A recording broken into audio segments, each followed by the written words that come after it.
जिस प्रकार एक इमारत एक पिलर पे खड़ी होती है, यानी कि स्तंभ पे खड़ी होती है, उसी प्रकार इंसान का शरीर भी एक पिलर पे खड़ा होता है।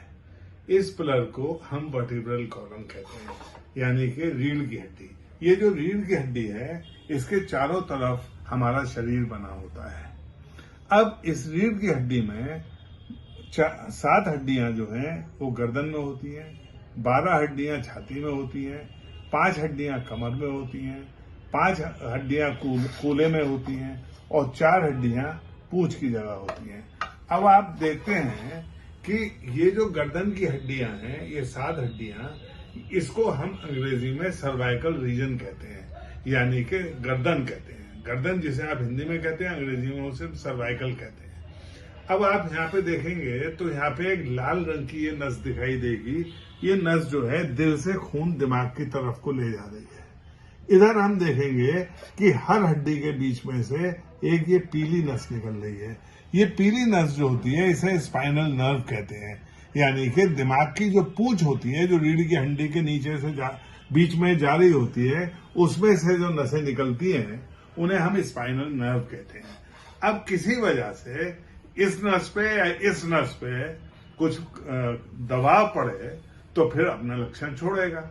अगर करंट की नस, मतलब खून की नस पे दबाव पड़ता है तो खून जो है दिमाग पे कम जाएगा। जब दिमाग पे खून कम जाएगा तो चक्कर आएंगे।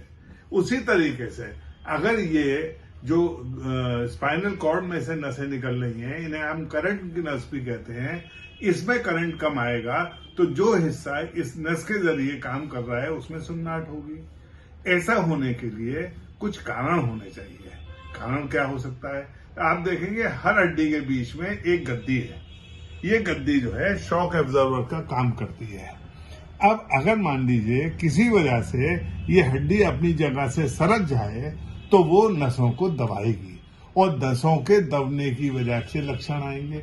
या दूसरा काम हो सकता है कि उम्र के साथ साथ हड्डियां फूल जाती हैं और ये हड्डियां फूल के इन नसों को दबाने लगती हैं।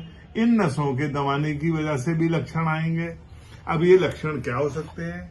खून की नस दबने से चक्कर आते हैं, करंट की नस दबने से सुन्नाहट होती है। अगर करंट की और खून की दोनों नसें दबी हुई होंगी तो चक्कर भी आएंगे, हाथों में सुन्नाहट भी होगी और ये गर्दन की नसों से पूरा गर्दन और हाथ ये इफेक्ट होते हैं।